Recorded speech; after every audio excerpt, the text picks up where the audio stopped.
Intrepid viewers, hi and happy new year. And let's hope that isn't the last time we get to say it this year, 2024. It's going to be full on. So sorry this video is a day late. I was all talked out after New Year's Eve. Oh, can you hear those birds? Oh, amazing. So massive amounts to cover today in the sense of not so many questions, but they're really big questions, including what's going to happen at Trump's Jan 6 rally. He's so provocative, isn't he? So let's start with the less interesting Mark Meadows. Now, another one who had to be put to shame by a 20-something, it was Cassidy Hutchinson who spoke up, not him. Anyway, he is appealing the court ruling that said you can't move your case to federal. Sorry, you're back in Georgia. And we all know state things don't allow pardons. Right? So he's going to take that higher. Now, let me digress before I even start, viewers. This endless appeals process, and I'll come to Michael Cohen in a minute. But every civilized country that has a working independent judiciary is a hallmark of a functional country, right? And the appeals process is really important. But most countries who have a strong judiciary and appeal system, it's not endless like it seems to be in the US. So, for example, if your case is at this level and you appeal to a higher level, that's it. You can't necessarily take it all the way to our high court, the equivalent of the Supreme Court. And things are battered back for being either an inadequate appeal or it just doesn't meet the benchmark, for a Supreme Court hearing. Things like the birthday cake should never have gone to the Supreme Court. So the system is weighed down by these endless appeals. And the only thing supreme about the Supreme Court is its name. Anyway, let's move on. So Mark Meadows, will his appeal go forward and will it be successful? Oh, and it just sucks up all the oxygen, doesn't it? This endless appeals process. Mark Meadows, what can we expect for his appeal? He desperately wants to get it out of Georgia.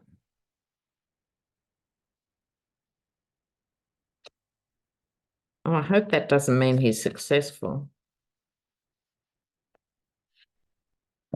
Look, I think the court, you can tell me in the comments, he was turned down by the 11th Circuit. So is there something between the 11th Circuit and Supreme Court? Why I'm saying that is people are weighing up the value of this case. Now, there is the card of celebration here.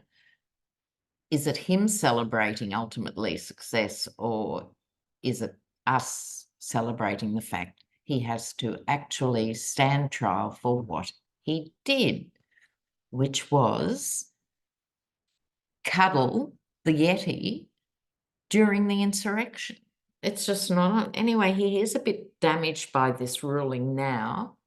He's evaluating the options. It's always a reflex. We'll appeal, we'll appeal. But the appeal itself might not be successful because it's got this card of seeing what you can get away with. I think he's going to use it for time, but time is marching on quickly. It's the only thing that's quick about this process, isn't it?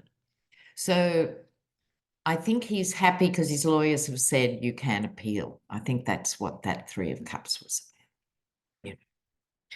So now, Joyce Vance, she's a legal expert on MSNBC. I'm sure most of you would have heard her on many times. Now, this is not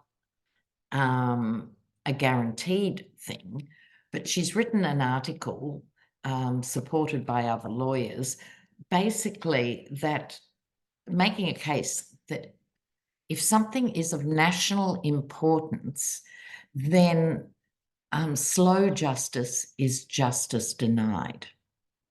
So actually dragging the chain denies justice. Well, we could have told them that last year and the year before and the year before that. But anyway, you know, now it's coming to the surface. And she uses the example of, I think it was gerrymandering in Alabama. And because the courts were so slow to rule, the people of Alabama didn't get the representation they deserved, because by the time the court heard it, they said, oh, this isn't good. This is gerrymandered. We better stop this. So they actually made a right decision, but it was after the 2022 midterms. It is so frustrating. So frustrating. Now, Michael Cohen didn't have a good news week.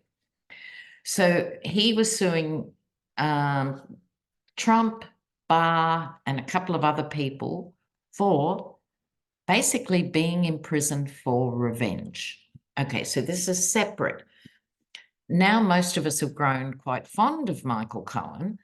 At least he got on his knees and did the mea culpa.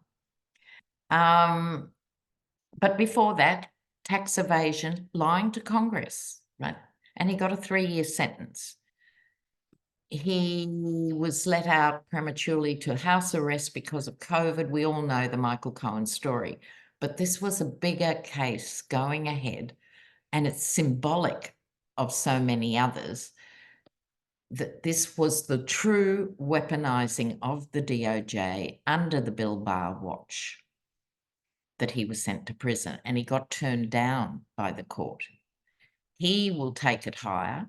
And in his case, and it's not just because it's someone on the other side of the fence, it's because it is an issue of national importance, and these things have to be decided. Because Trump has said if he gets in again, he will run amok. So let's have a quick look. So his case is that he was wrongfully imprisoned for criticizing the president. Now, why this case is important, that's exactly why Navalny is in the frozen tundra prison, because of criticizing the president. This is really serious. So I'm just going to have a quick look here. Michael Cohen, his case will go ahead. I'm sure we'll all be a year or two older by the time that plays out, but let's have a look. Will his appeal ultimately be successful? Oh, okay. Good luck, Michael. What's it got here? Oh, I got the theft code again. Look, these are not good cards, followed by a miracle, if you like. So I think he is a risk taker. Okay. But this is, he's tackling the most ruthless of the most ruthless. Bill Barr, who's now reinvented himself as a supporter of American democracy. No. Remember what he did with the Mueller report. He actually tied a chain around the Mueller report, got in a fast boat and dropped it off the shore. You know, really, really wicked. So Michael Cohen is not popular with these people. False knight here. This could be someone telling him it's okay when it's not okay. This is the card of loss, I have to say. Now, Six of Cups, doing things the old way, old school, bit of nostalgia with this card, right? I mean, his kids will be adults by the time this case is finished. But outcome card, Magician. Now, this has also become my Jack Smith card. So I think what these cards are saying, if his case went up against this exact Supreme Court, it wouldn't be successful. However, if Jack Smith is allowed to do his work and allowed to finish these cases, then that's a game changer. And presumably, a second Biden term, he's got to put a few more bodies on the Supreme Court, because this 9-6 to the Conservative stuff, or 6-3 or whatever it is not healthy for the country. You know, not healthy. So, in other news, Kim Jong-il in North Korea, he's posturing and threatening. He's threatening weapons that can annihilate, was the word, South Korea and the United States and all this stuff. The news cycle is so crowded, it doesn't even make the front page, a threat like that. I think his problem, I'm not going to read on him, so I'll just tell you what I think, is because of Ukraine, and then with everything that's happened with Israel and the Palestinians, that he's feeling out in the cold, right? You know, he hasn't got any international cachet. And he's a supporter of Russia and China and vice versa. You know, so they're occupied. China's got a major economic crisis of its own, and Russia's very stretched, let's say that. So I think he's posturing. But before we move on to the January 6th rally, the Florida GOP chair, Christian Ziegler, do you remember him? Now, he is being investigated. He hasn't been charged yet, as far as I know, but he's being investigated for rape and video voyeurism. I don't know that as a charge, but I suppose there's a lot of it in today's world. Of course, at the same time, that unveiled all this stuff about threesomes. And so Ziegler and his lovely wife, in bed with a third woman, Moms for Liberty. You know, Hypocrisy of the Year award, is it not? They back all the don't say gay laws, etc. And here they are. I think we should have a Hypocrite of the Year award. Let's do that in the next week. Please put in the comments, who would you nominate for 2023 Hypocrite of the Year award? Oh, I love that. Now, Jan 6. The Yeti has summoned the faithful on January 6th. Should we be worried? Jan 6, what's going to happen on Jan 6? What will be the response to the Yeti's call to the heartland? Let's go.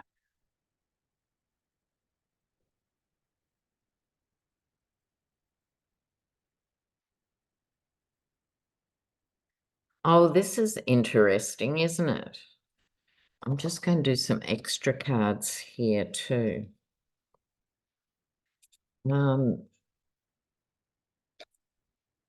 The Deviant Moon Tarot. Okay, so let me think about this. We've got Pentacles, Pentacles, Pentacles, money, money, money. Now, his people, Trump's people, are working night and day on this because they live in Disneyland, right? So they live in the land where the Yeti rules supreme, and they want this and need this. This is really, really important for them. The Yeti, not so much.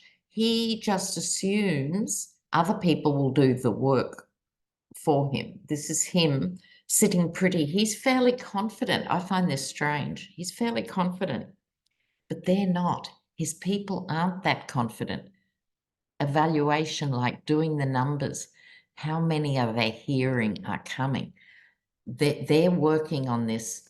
I think they're approaching every MAGA group on the continent of North America to say, bring a busload, bring a busload. They're working so hard. Oh, I think they're going to be disappointed. I hope so. Yeah, there we go. Look at that. You know, yeah, and it's this anxiety that is prompting them, because apart from everything else, they know their heads will be on the chopping block, not his if it doesn't work out. The hanged man. Ooh, just remembering the Mike Pence stuff and everything. So I think there'll be not a massive crowd, but an ugly crowd. Small and ugly. You'd have, oh, that's them, isn't it? MAGA's small and ugly. Now, you'd have to think they too are, where's the evaluation? They too have to weigh this up because they've watched, well, have they? But as long as you didn't have your eyes closed and you choose to live under a rock, you know that over 1,000 people were charged last time they went to the Capitol. And those people, many of them, not all, but many of them, are in jail while the beloved strolls around. Okay, so they have to really think about this. But I think they'll be small, mean, and dirty. Let me just pull a couple of these cards just because they're so fantastic. The Deviant Moon Tarot. Couple of cards on MAGA Jan 6. MAGA Jan 6. MAGA Jan 6.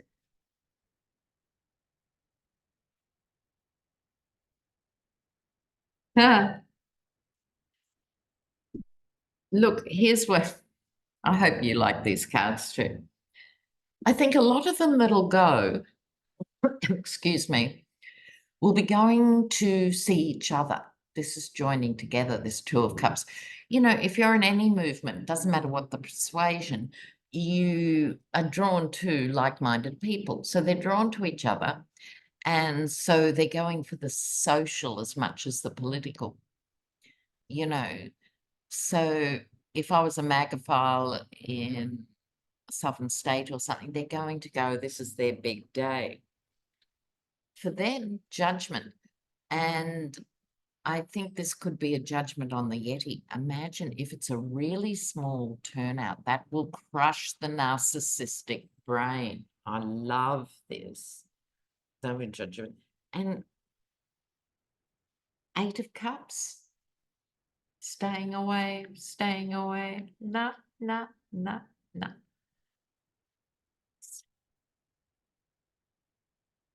It's, let's hope for filthy weather. Oh, look, you know, we normally operate in the higher realms, but you can't help it. Sometimes you just have got to have a bit of a thing, don't you? So on those cards, there will be a representation, but I don't think it's going to be a colossal threat to security. But of those, expect to see some ugly imagery because they can't help it. So I'll see you next time. You take care. Bye for now.